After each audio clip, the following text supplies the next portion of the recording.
Cendrillon, le voyage dans la forêt obscure. Il était une fois, dans un pays lointain, la belle princesse Cendrillon.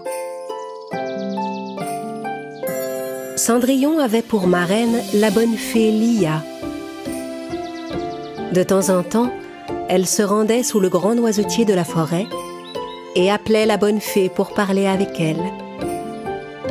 Un jour, la fée Lia confia à Cendrillon une importante mission. « Cendrillon, je vais te confier une chose très importante, mais cela doit rester un secret entre nous. » Cendrillon était curieuse. La bonne fée agita sa baguette magique et ouvrit sa main. « Oh! Mais qu'est-ce que c'est que ça? C'est une graine de châtaigne épineuse qui appartient à la méchante fée. Tu parles de ta sœur Kira? Pourquoi tu m'apportes ça, bonne fée? La méchante fée prépare tous ses vilains sorts en tirant son pouvoir de cette châtaigne. Pour l'empêcher de faire le mal, il faut que tu ailles l'enterrer quelque part où elle ne pourra pas la retrouver. Mais où puis-je enterrer cette graine de châtaigne sans qu'elle se doute de rien? La bonne fée parla à Cendrillon du château de Vase qui se trouvait dans la sombre forêt. Enterre cette graine dans un trou devant le château de Vase pour que les fruits maléfiques de Kira ne repoussent plus jamais. Cendrillon accepta sa mission et se mit immédiatement en route. En suivant le chemin que la bonne fée lui avait indiqué, elle passa d'abord devant 3 grands pommiers pleins de pommes bien rouges. Puis elle parcourut en silence un chemin bordé de fleurs carnivores endormies. Elle arriva enfin devant 2 hautes colonnes. D'après ce que m'a indiqué la bonne fée Lia, dès que j'aurai franchi ces colonnes, j'arriverai dans la sombre forêt. Cendrillon rassembla tout son courage. 1, 2... Cendrillon, attends! Cendrillon s'arrêta dans son élan, ravie de voir arriver vers elle ses 2 fidèles amies souris. « Oh, Cheddar, Mozzarella, tu ne pensais quand même pas qu'on te laisserait y aller toute seule? C'est que vous êtes tellement petits, la sombre forêt peut être très dangereuse pour des petites souris comme vous. » Ne t'inquiète pas, on est capable de se défendre, tu sais. Très bien alors, mes courageuses amies, mettons-nous en route. Cendrillon posa ses 2 amis sur ses épaules et s'élança entre les 2 colonnes.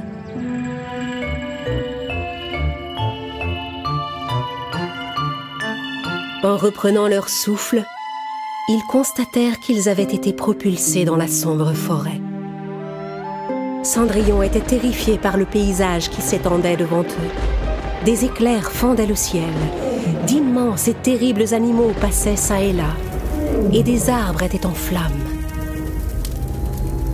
Oh, Cendrillon, cet endroit est vraiment affreux! Ne t'inquiète pas, on rentrera dès qu'on aura trouvé le château de Vase.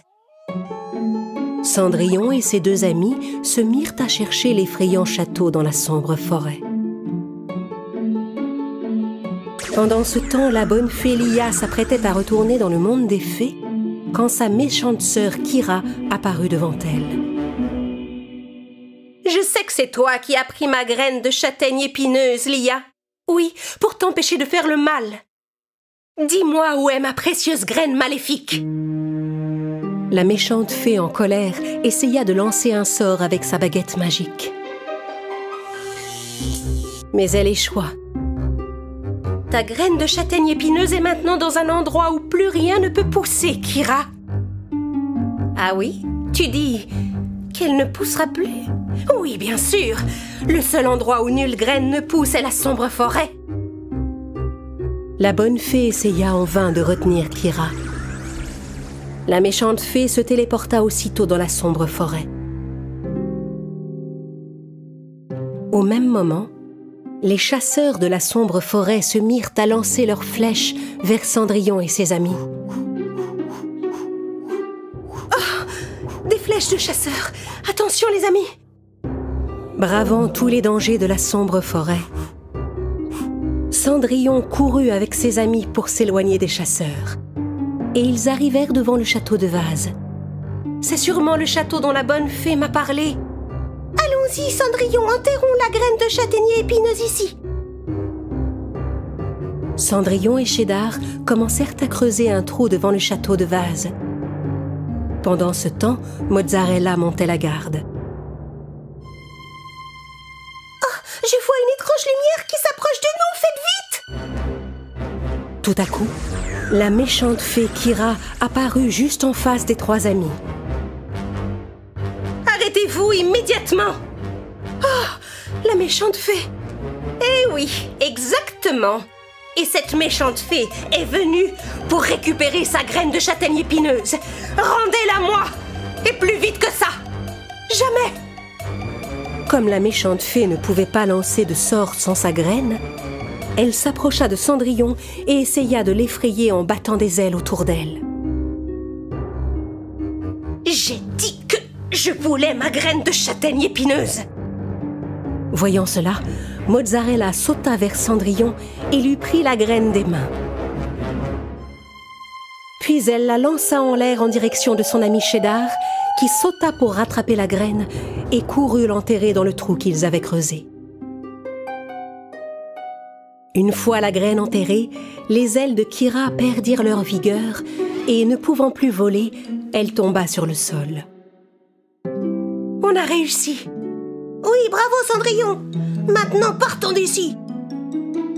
Cendrillon et ses amis souris s'éloignèrent en courant du sinistre château de Vase. Ils traversèrent la sombre forêt et franchirent les 2 grandes colonnes. Enfin, ils se retrouvèrent en sécurité dans le jardin de leur château, où la bonne fée Lia les accueillit avec joie. Vous avez accompli une mission tellement difficile tous les 3. Merci Cendrillon, je suis fière de toi et de tes amis. Faire le bien est ce qu'il y a de plus important au monde, n'est-ce pas? La fée agita sa baguette magique et transporta Cendrillon vers un joli cadeau de remerciement. Cendrillon, qui venait d'accomplir une tâche difficile, fit le vœu que la méchante fée devienne enfin une bonne fée. Quelque temps plus tard, un grand arbre aux fleurs blanches poussa à l'endroit où la graine de châtaigne épineuse avait été enterrée. En voyant cela, la fée Kira se mit en quête de nouvelles graines maléfiques.